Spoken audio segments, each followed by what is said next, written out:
Hello students, welcome to quantifies.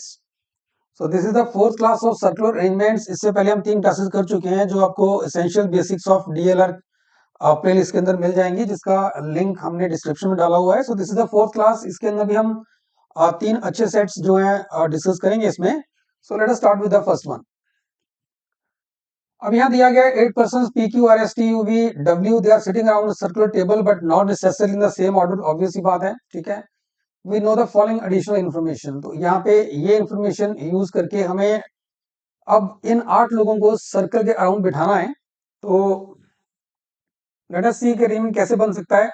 ठीक है, हमने इसके ऊपर डिटेल में पहले 3 लेक्चर्स के ऊपर बात करी हुई है कि कैसे हमें अरेंजमेंट स्टार्ट करनी है। तो 8 लोग हैं, तो हम एक सर्कल बना के यहाँ पे 8 पोजीशंस मार्क करते हैं। First of all let's mark 8 positions. ठीक है, अब देखो पहली चीज ये होती है कि हम वहां से स्टार्ट करते हैं अगर किसी की पोजीशन हमें पक्की दे रखी है कि हाँ ये बंदा यहाँ पे है। और एक चीज मैंने पिछली क्लासेस में बोली है, यहाँ फिर से बोल रहा हूँ कि सर्कल के अंदर there is no first position और नो सेकंड और not no last position is there. कोई फर्स्ट नहीं होती, कोई लास्ट नहीं होती। ठीक है, so you can take this as the first position, you can take this one as the first, this one as the first. इससे कोई फर्क नहीं पड़ने वाला। राइट जी। अब यहाँ पे क्या दे रखा है, neither P not T is adjacent to R और V। तो P और T जो है they are not adjacent to R और V। तो P और T, R और V इकट्ठे नहीं बैठेंगे। But P and T they can be together, R and V can be together, but P cannot be adjacent to R और V। Same P cannot be adjacent to R और V, ये ध्यान रखना। ठीक है, P और T आपस में इकट्ठे हो सकते हैं, R और V आपस में इकट्ठे हो सकते हैं, बट P और R इकट्ठे नहीं हो सकते, P और V नहीं हो सकते, T और R, T और V नहीं हो सकते। U and Q are opposite to each other. चलिए, तो यहां से स्टार्ट करते हैं। पहले U and Q are opposite to each other. तो U और Q कहीं भी बिठा दीजिए, आप जहां दिल करता है वहां बिठा दो। लेट्स से U यहाँ बैठ रहा है, this is the position of U, this is the position of Q। ठीक है, आप कहीं से भी कर सकते हो क्योंकि आप इसमें कोई फर्स्ट पोजीशन या सेकंड पोजीशन नहीं होती है, आप कहीं से भी स्टार्ट कर सकते हो। S is 3 places away to the right of T, U is to the immediate left of R। Okay, हमने U को यहाँ फिक्स कर रखा है, this is the place of U, और U is immediate left of R। इसका मतलब R यहां होना चाहिए। अगर R इधर होगा तभी उसका लेफ्ट इस तरफ आएगा, राइट इस तरफ आएगा। ठीक है, अब यहाँ ये मेंशन नहीं था कि ये लोग सर्कल के, ये लोग सेंटर की तरफ देख रहे हैं या अवे फ्रॉम सेंटर है। तो जनरली जब नहीं दिया होता कुछ भी, हम लोग यही मान के चलते हैं कि ये लोग सेंटर की तरफ देख रहे हैं, सो दैट हमारी डायरेक्शन जो है वो इजिली आइडेंटिफाई हो जाए। सो U is immediate left of R। तो R अगर सेंटर की तरफ देख रहा है, उसका लेफ्ट इस तरफ आएगा, U is immediate left of R आ गया। W is 3 places away to the right of P। Alright, अब देखा जाए यार, मुझे इतना पता है, मैंने यहाँ पे ये पॉइंट मतलब पढ़ लिया है, इसका भी यूज नहीं हुआ, इसका इसका यूज अरेंजमेंट में होगा। ठीक है, सेकंड पॉइंट मैंने यूज कर लिया और फोर्थ पॉइंट मैंने यूज कर लिया। इनको तो मैं यूज कर चुका हूँ। U and Q are opposite, U is immediate left of R। अब बचा पॉइंट नंबर 3 और 5, इन्हीं को यूज करना पड़ेगा। और उसको उसके साथ साथ मुझे ये भी देखना है that P and T cannot be adjacent to R और V। चलिए, थर्ड पॉइंट क्या रहा है, S is 3 places away to the right of T, right of T। S is 3 places away to the right of T। अब T जो है he can not be adjacent to R। ठीक है, T और R इकट्ठे नहीं हो सकते, सो T यहां नहीं आ सकता, this is not a place for T। तो T कहां आएगा, T यहां आ सकता है। अगर T यहां आता है तो S is 3 places away to the right of T। तो T का राइट इधर होगा, राइट इधर होगा, और T का लेफ्ट इधर होगा।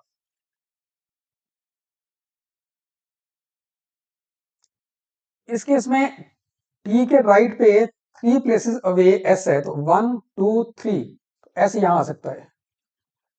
दिस इज वन पॉसिबिलिटी कि S यहां आ सकता है। ठीक है जी, एक और डायग्राम बनाते हैं यहाँ पे अब, क्योंकि T की सिर्फ यही पोजीशन नहीं है, T की पोजीशन और भी मुझे दिख रही है, हो सकती है हो जाए। सो let us make another diagram, और उसमें जितना हमें पता है वो पहले हम फिल कर लेते हैं। तो हमें क्या पता है कि U यहाँ पे है, R यहाँ पे है, और Q यहाँ पे है, ये पता है। तो T यहाँ होगा तो ऐसे यहाँ आ जाएगा। ठीक है, T यहाँ हो नहीं सकता। इफ T इज हियर, तो इसके राइट जो बनेगा इस तरफ बनेगा, इसका राइट आएगा इस तरफ को। तो 1 2 3 इस प्लेस पे एस होना चाहिए था, बट यहाँ तो ऑलरेडी यू बैठा है, तो यहाँ नहीं हो सकता। ठीक है, यहाँ यू है, विच मीन्स के टी यहाँ नहीं हो सकता। सिमिलरली आप कह सकते हो टी यहाँ भी नहीं हो सकता। अगर टी को यहाँ रखते हो तो 1 2 3 आर आ जाएगा, third to the right of T, ये भी नहीं हो सकता। और अगर टी को आप यहाँ रखते हो तो 1 2 3 ये प्लेस आपकी एस की आ सकती है, S can be at this place also. ये मेरा सेकंड केस बन गया। इसमें हमने टी को हर पॉसिबल जगह पे बिठा के देख लिया, यहाँ पे भी, यहाँ पे भी, यहाँ पे भी और यहाँ पे भी। दो केसेस में सेटिस्फाई हो रहा है, दो में नहीं हो रहा। ठीक है जी, तो टी और एस या तो ऐसे बैठेंगे या फिर ऐसे बैठेंगे, मतलब या तो टी यू के एडजेसेंट होगा या फिर वो क्यू के एडजेसेंट होगा।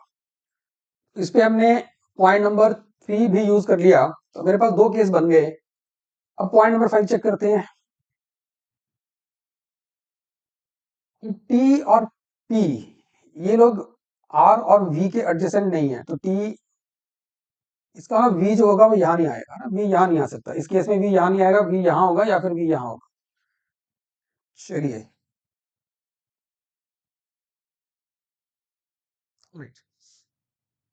Point number 5, W is 3 places away to the right of P।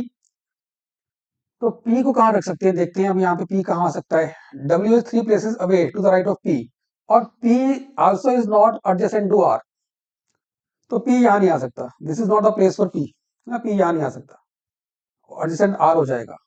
अगर P को यहाँ रखते हो, उसके राइट पे 3 प्लेसेस अवे, 1 2 3, इसका राइट इस तरफ आएगा, ध्यान रखना। तो 1 2 3 3 प्लेसेस अवे यू आ रहा है, अगेन नॉट पॉसिबल। ठीक है, तो P can not be here also. तो P यहाँ नहीं हो सकता, यहाँ नहीं हो सकता, तो P के लिए एक पोजीशन बचती है, P यहाँ होना चाहिए, सो दैट 1 2 3 प्लेसेस अवे यहाँ पे W आ जाए।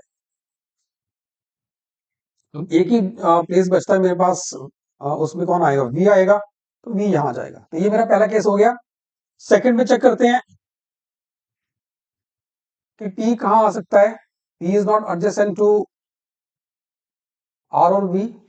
ठीक है, तो अगर P यहाँ आता है तो 1 2 3 प्लेसेस अवे यहाँ पे आपका W आ जाएगा, ये पॉसिबल है।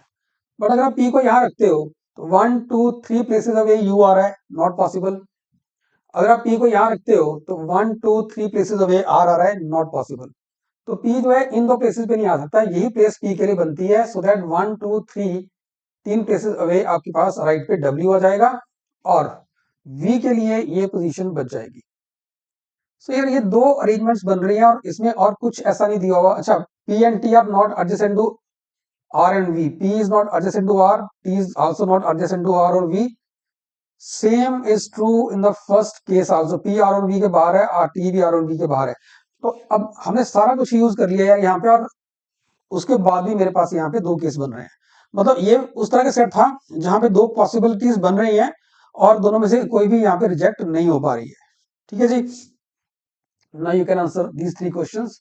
सो who is sitting opposite W, W के ऑपोजिट कौन है, S है। दोनों केसेस देखो, दोनों केसेस में S आ रहा है। ठीक है, ऑप्शन बी आएगा।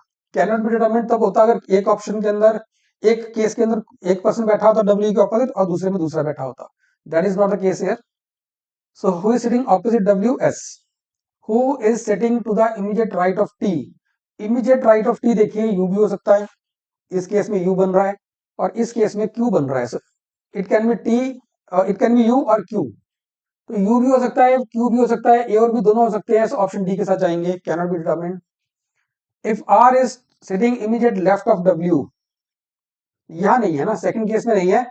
फर्स्ट केस में देखिए W के लेफ्ट पे R बैठ रहा है। सो इसके इस क्वेश्चन के लिए हम पहला केस डिस्कस करेंगे। If R is sitting to the immediate left of W, then who is sitting immediate left of V। तो V के इमीडिएट लेफ्ट में कौन बैठ रहा है, तो V का देखो राइट इस तरफ जाएगा और V का लेफ्ट इस तरफ आएगा। तो V के लेफ्ट में कौन बैठ रहा है, Q बैठ रहा है। सो ऑप्शन डी आपका आंसर बन जाएगा, राइट जी। सो इस पर्टिकुलर सेट के अंदर मेरे पास दो केसेस बन रहे थे, दोनों ही केसेस वैलिड बन रहे हैं। ठीक है, तो देखो अब हमने किया कैसे इसको, 8 लोगों को अरेंज किया, जो जो इंफॉर्मेशन दे रखी है उसके अकॉर्डिंग केस बनाते जाओ। सर्कुलर अरेंजमेंट में दिक्कत ये आएगी आपको, आपको आपके पास एक से ज्यादा केसेस बहुत बार बनेंगे, ठीक, बहुत बार ऐसा होगा कि एक से ज्यादा केसेस आपके बन रहे हो। चलिए, तो जैसे जैसे बोला जा रहा है वैसे वैसे करते जाओ, ठीक है, कुछ नहीं करना, जो इन्फॉर्मेशन जैसे है उसको वैसे वैसे फिल करते जाओ। अगर लगता है कि केस बन रहा है तो केस बनाओ, ठीक है ना। अगर सिंगल में बन रहा है तो सिंगल में चलेगा, नहीं तो अगर लगता है कि एक से ज्यादा केस बनेंगे तो केस बनाओ, कोई दिक्कत नहीं है। अब यहाँ पे क्या बोल रहा है कि 8 persons ABCDEFGH, they are from 8 cities. Cities are PQRSTUVW, not necessarily in the same order are sitting around a circular table. So this is the additional information with us, ठीक है। 8 लोग हैं, ABCDEFGH, और 8 सिटीज हैं। तो मतलब यहाँ पे मुझे लोगों को तो बिठाना ही बिठाना है, उसके साथ उनके सिटीज को भी अरेंज करना पड़ेगा कि कौन पर्सन कौन सी सिटी से है, ठीक है। चलिए, तो 8 लोग हैं।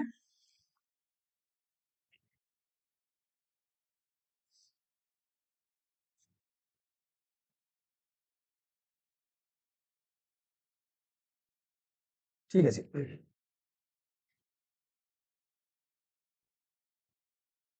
इंफॉर्मेशन क्या है, that among AEGF no 2 persons are adjacent to each other. इसका मतलब ये है कि अगर ये हमने 8 पोजीशन बना दी हैं, ठीक है ना, AEGF जो है adjacent नहीं है, मतलब A यहाँ पे है तो E यहाँ पे हो सकता है, G यहाँ हो सकता है, F यहाँ हो सकता है, ऐसे हो सकता है, मतलब AEGF they are not adjacent, ठीक है जी। AEGF में कम से कम एक बंदा, इनफैक्ट एक ही पर्सन होगा। 8 लोग टोटल हैं, 4 तो ये दे दिए, तो अगर ये एडजेसेंट नहीं, इनमें से कोई भी एडजेसेंट नहीं बैठ रहा तो मतलब इनके बीच में एक एक पर्सन जरूर बैठ रहा है। Among the person from PT V and W no 2 people are opposite to each other. P वाला T के ऑपोजिट नहीं है, P वाला या VW के ऑपोजिट नहीं है, तो P किसके ऑपोजिट हो सकता है? PTVW के ऑपोजिट नहीं हो सकता, तो P वाला QRS और U में से किसी के भी ऑपोजिट हो सकता है। ऐसे T वाला QRS और U में से किसी के भी ऑपोजिट हो सकता है। सेम V वाला भी, जो बंदा V से है वो भी QRSU किसी के ऑपोजिट हो सकता है। Same is true for the person from W। तो P वाला जो पर्सन है, जो पर्सन P सिटी से है, वो QRSU इनमें से किसी के ऑपोजिट होगा। Same is true with the people from TV and W। तो यार यहां से आप ये भी कह सकते हो, इसको उल्टा भी सोच सकते हो कि Q वाला बंदा या तो P के ऑपोजिट होगा, या Q वाला बंदा T के होगा, या V के होगा, या W के होगा, ठीक है ना, क्योंकि अल्टीमेटली यहाँ भी 4 लोग हैं, यहाँ भी 4 लोग हैं। तो अगर आपने Q इसको दे दिया, R इसको दे दिया, S इसको दे दिया, तो U आपको यही देना पड़ेगा।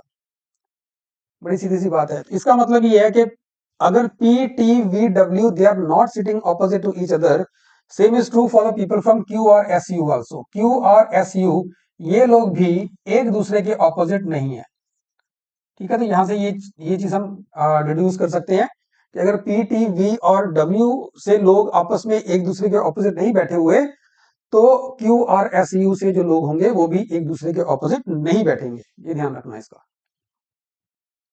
A is to the immediate left of B, who is 2 places away to the right of the person from Q। जैसे मैंने पहले कहा, कोई फर्स्ट पोजीशन नहीं होती, कहीं से भी स्टार्ट करो। A is immediate left of B, तो मैंने A को यहां रख दिया, तो A अगर B के लेफ्ट पे है तो B शुड बी हियर। अगर इमीडिएटली लेफ्ट है बी के, बी का लेफ्ट इधर आएगा, राइट इधर आएगा। आंसर और क्या दिया हुआ है, A is to the immediate left of B, who is 2 places away to the right of the person from Q. ये हु किसके लिए यूज कर रहे हो आप? हु यूज कर रहे हो बी के लिए, ठीक है। ये जो हु यूज कर रहे हैं बी के लिए कर रहे हैं। A is to the immediate left of B, who, B जो है, is 2 places away to the right of person from Q. इसका मतलब जो पर्सन फ्रॉम क्यू होना चाहिए, that should be sitting here, so that इसके इसका राइट इधर आएगा, तो 2 places अवे, एक प्लेस अवे ए आएगा, दूसरा प्लेस अवे बी आएगा, ठीक है जी। तो हमने इस पॉइंट को पूरा यूज कर लिया, इसमें कुछ भी अब यूज करने वाला नहीं है। चलिए, the person from S is opposite D, who is adjacent to E. अब देखो यहाँ पे एक और चीज है, जब मैंने ए को यहाँ फिक्स कर दिया ना, मुझे पता है यहाँ पहले point say that A E ji F में से कोई भी 2 लोग एडजेसेंट पोजीशंस पे नहीं है, विच मीन्स इस पोजीशन पे या तो ई होगा, या जी होगा, या एफ होगा।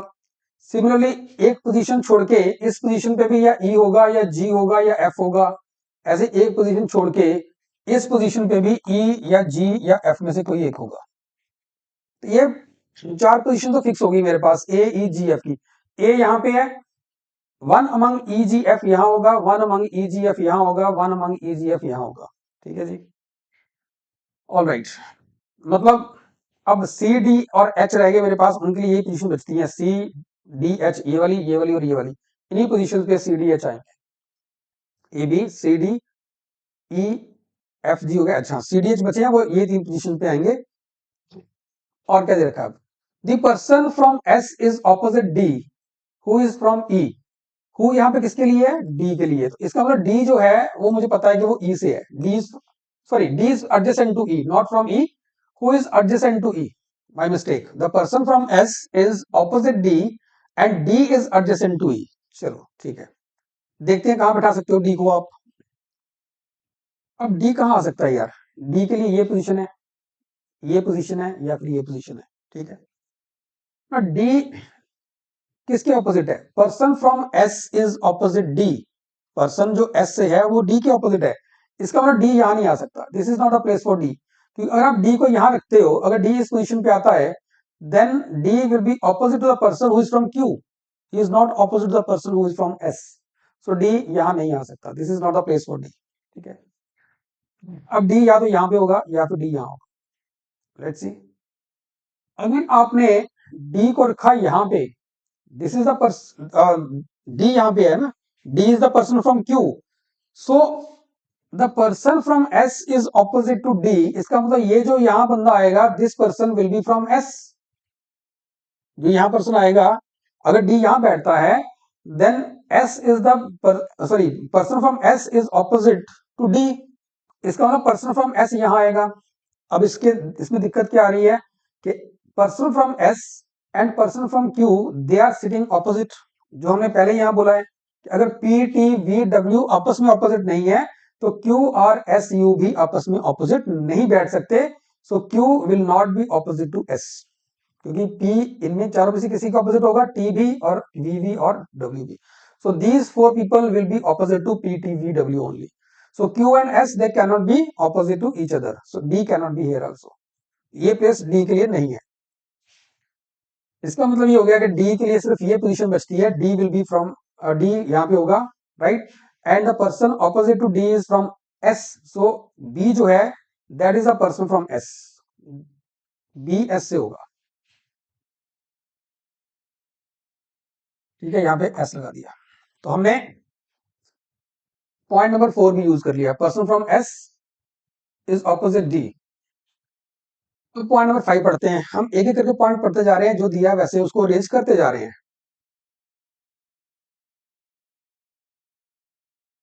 Person from P is immediate left of G who is from T।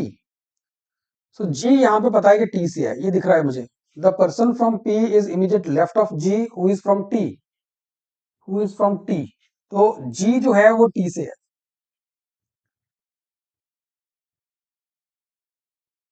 तो कहां कहां हो सकता है G? अगर मान लो G आप यहां रखते हो, अगर मान लो G यहां पे है, ठीक है ना, if this is the position of G, let's assume the person from P is immediate left of G। तो G का इमीडिएट लेफ्ट ये आ जाएगा। तो ये पर्सन तो P से नहीं है, ठीक है। इसका मतलब G यहाँ नहीं हो सकता। अगर G यहाँ रखते हो, इसका राइट इधर होगा, लेफ्ट इधर होगा। तो G के लेफ्ट में जो पर्सन है, he is from S, he is not from P। ठीक है जी, तो G cannot be in this position. ये पोजीशन G की नहीं हो सकती।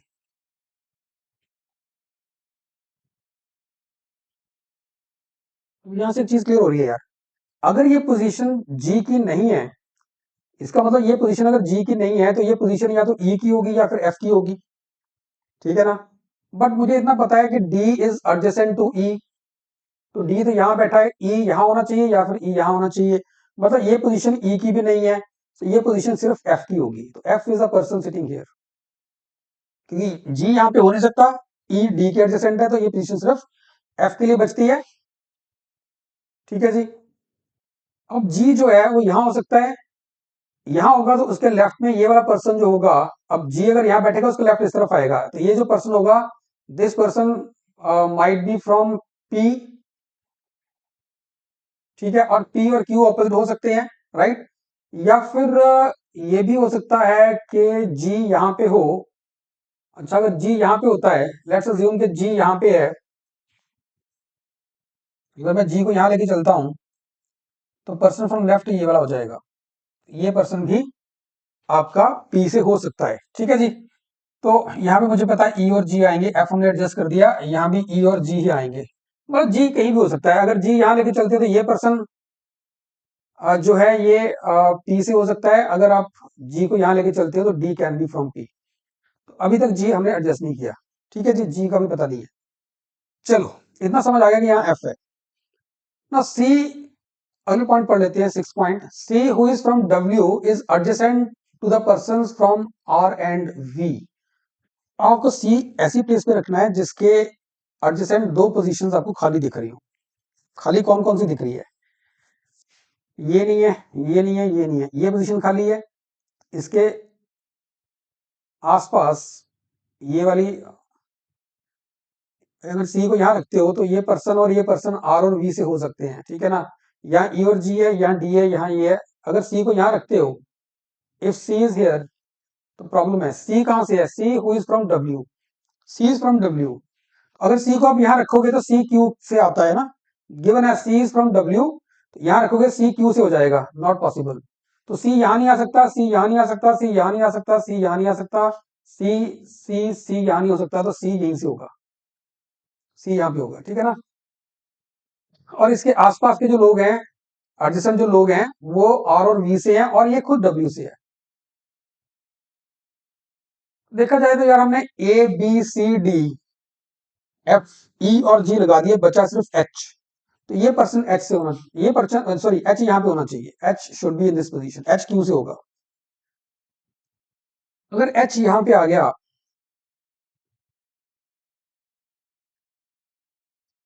देखो, अब फिर से वापस पॉइंट नंबर 5 पढ़ते हैं। The person from P is immediate left of G. इसका मतलब अगर मैं जी को यहाँ पे रखूंगा तो जी का लेफ्ट इधर आएगा। इसके लेफ्ट पे जो पर्सन है वो सी है, and that person is from W, that person is not from P. इसका मतलब जी कैन नॉट बी हियर, जी यहाँ नहीं हो सकता, ठीक है, जी यहाँ नहीं होगा, जी यहाँ पे होगा। और जी खुद कहां से है? जी इज फ्रॉम टी, तो टी यहां आ जाएगा। और जी के इमीडिएट लेफ्ट में जो पर्सन बैठा हुआ है, the person from P is to the immediate left of G, तो ये पर्सन जो है ये पी से होगा। तो हमने अब ई यहां रखना है, ठीक है, ई के लिए यही पोजीशन बचती है आपके पास, ई यहां आ जाएगा। और अब मेरे पास बचा एडजस्ट करने के लिए आर और वी। सी के ऑपोजिट आर और वी आएंगे। ऑल राइट, देखो, टी और V can not be opposite. यहां से देखो, T and V can not be opposite. The person from T and V they are not opposite. तो टी यहाँ पे है तो वी यहाँ नहीं आ सकता, तो वी को यहीं आना पड़ेगा, आर को यहाँ आना पड़ेगा, ठीक है ना। तो सी के जो एडजेसेंट लोग हैं वो आर और वी से हैं, तो सी के एडजेसेंट लोग ई और एफ है, ये आर और वी से होने चाहिए थे। वी यहाँ क्यों नहीं आएगा? क्योंकि अगर वी यहाँ आता है तो वो टी के ऑपोजिट हो जाता है। तो as per the point number 2, T and V can not be opposite. तो यहाँ वी नहीं आएगा, वी इधर जाएगा, आर यहाँ आएगा। अब जो बचा है, जो सिटी बची है मेरे पास, वो यू बची है ना, यू, हाँ, सिर्फ यू बची है, तो यू यहाँ आ जाएगी। So P Q R S T U V W, ठीक है। तो ये हमारा कंप्लीट अरेंजमेंट है। तो इसमें एक ही केस बन रहा है, बट इसमें ट्रिकी पार्ट ये था, ये आइडेंटिफाई करना कि अगर पी टी वी और डब्ल्यू ऑपोजिट नहीं है तो बाकी के चार लोग भी ऑपोजिट नहीं होंगे, क्यू आर एस यू भी आपस में ऑपोजिट नहीं होंगे। ये चीज क्लिक करनी चाहिए थी, अगर ये चीज क्लिक करेगी तभी ये इजिली बन सकता है। उसके बाद तो देखो हमने लोगों को अरेंज करके देखा है, जैसे हमें करना चाहिए डिफरेंट पॉसिबिलिटीज को लेके जिस तरह से अरेंज करना चाहिए वही किया है। बट इंपॉर्टेंट यहाँ पे यही था कि पी टी वी डब्ल्यू अगर ऑपोजिट नहीं है एक दूसरे के, इनमें से कोई भी दो लोग अगर ऑपोजिट नहीं है, so this is also true for the people who are from the cities Q, R, S and U। ठीक है जी, अब इसकी बेसिस पे हम ये चारों क्वेश्चंस को आंसर कर सकते हैं। R से कौन है? R से F है, ठीक है। इमीडिएट राइट ऑफ H कौन है? H के इमीडिएट राइट पे A बैठा हुआ है। Who is opposite to the person from V? Who is opposite to the person from V? V से E है, उसके ऑपोजिट A है, ठीक है, ऑप्शन ए आ जाएगा। Who is sitting 3 places away to the right of G?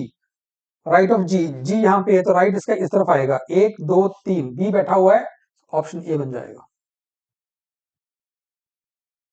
1 2 3, right of जी। ठीक है जी। Alright, so I hope सबको समझ आ होगा ये सेट, ये वाला। ठीक है, तो इसमें लर्निंग सिर्फ इतनी थी, थोड़ा इन्फॉर्मेशन को थोड़ा सा अ, ध्यान से एनालाइज करना यहाँ पे जरूरी था, अदरवाइज अगर ये चीज क्लिक नहीं करती है तो फिर सेट बनाना थोड़ा सा मुश्किल हो सकता था। चलिए नेक्स्ट देखते हैं। यहाँ पे क्या दे रखा है, 8 chairs are arranged in a room, 4 of them are exactly at the 4 corners while the remaining 4 are placed against the walls on the 4 sides in between each pair of chairs in the corners. PQRS are boys, ABCD are girls who occupy these chairs, all of which are facing the center. Q is in the corner chair and R is in the chair which is not along the same wall as either of the walls adjoining Q. A and C are seated at the corners, diagonally opposite to each other. B does not sit along any wall which is adjacent to the corner where A sits and is opposite to P. C sits to the immediate right of R who is between C and D. तो बड़ी confusing सी information है। इतना पता है यार, पर यहाँ diagram कैसा बनेगा, तो कुछ इस तरह से है।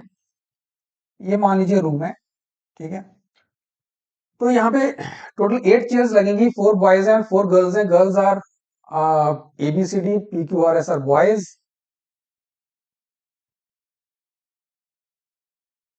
4 chairs are exactly at the 4 corners। एक चेयर यहाँ पे है, ठीक है, एक चेयर यहाँ पे है, एक चेयर यहाँ पे है और एक चेयर आपकी यहाँ पे है।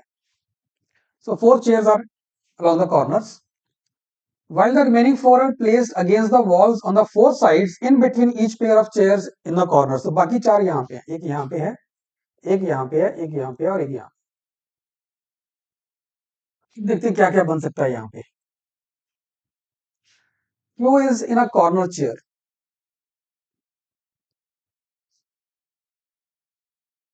कहीं भी रख सकते हो, कोई कॉर्नर डिफाइन तो किया नहीं है, किसी का राइट या लेफ्ट तो डिफाइन नहीं किया। एक बार एक काम करते हैं, रख के देख लेते हैं क्यू को किसी कॉर्नर पे। तो मान लो क्यू यहीं पे है, ठीक है, बाद में देख लेंगे, अगर नहीं बनेगा अरेंजमेंट तो अकॉर्डिंगली चेंज कर लेंगे, बट क्योंकि कहीं से तो स्टार्ट करना है मुझे, मतलब कोई ना कोई कॉर्नर तो पकड़ना पड़ेगा, या फिर मैं 4 केस बना के बैठूं, एक बार क्यू को यहाँ रखूं, एक बार यहाँ रखूं, एक बार यहाँ रखूं, है ना। तो देख लेते हैं, अगर केसेस शायद जरूरत ना पड़े, जरूरत पड़ेगी तो बनाएंगे। देखो केस तभी बनाना चाहिए अगर जरूरत पड़ रही है, तो शुरू में अगर लग रहा है केस बनेंगे लेकिन बाद में ना बने तो इसलिए जब जरूरत पड़ती है तभी केस अगला बनाने की कोशिश करो। लेट्स सी और क्या दे रखा है। R is in a chair which is not along the same wall as either of the walls adjoining Q। R जो है, अब जो Q के साथ adjoining walls है ना, उन पे नहीं बैठा हुआ, मतलब ये वॉल पे नहीं बैठा हुआ, इस वॉल पे नहीं बैठा हुआ, मतलब R could be here, R यहाँ भी हो सकता है, R यहाँ भी हो सकता है, R कहीं भी हो सकता है, ठीक है, इन तीन पोजीशन पे R हो सकता है, किसी एक पे होगा। A and C are seated at the corners diagonally opposite। Alright, कहीं भी रख लो, अगेन फर्क नहीं पड़ता अभी के लिए। मान लो ए यहाँ पे है, सी यहाँ पे है, ठीक है, ए यहाँ पे है, सी यहाँ पे है। B does not sit along any wall which is adjacent to the corners where A sit and opposite P। तो B जो है वो जिस कॉर्नर पे A है उसके साथ की वॉल्स के साथ नहीं है। B इधर नहीं होगा, B इधर नहीं होगा, मतलब B या तो यहाँ होगा या फिर B यहाँ होगा। A वाली जो कॉर्नर की जो वॉल एडजेसेंट है वहां पे B नहीं हो सकता। And he is opposite to P। C sits immediate right of R who is between C and D। C sits immediate right of R। अब देखो यार, अगर हमने C को यहाँ रखा है ना, तो अगर अब R यहाँ तो हो नहीं सकता, R की पोजीशन ये क्यों है, तो C is immediate right of R। C is immediate right of R।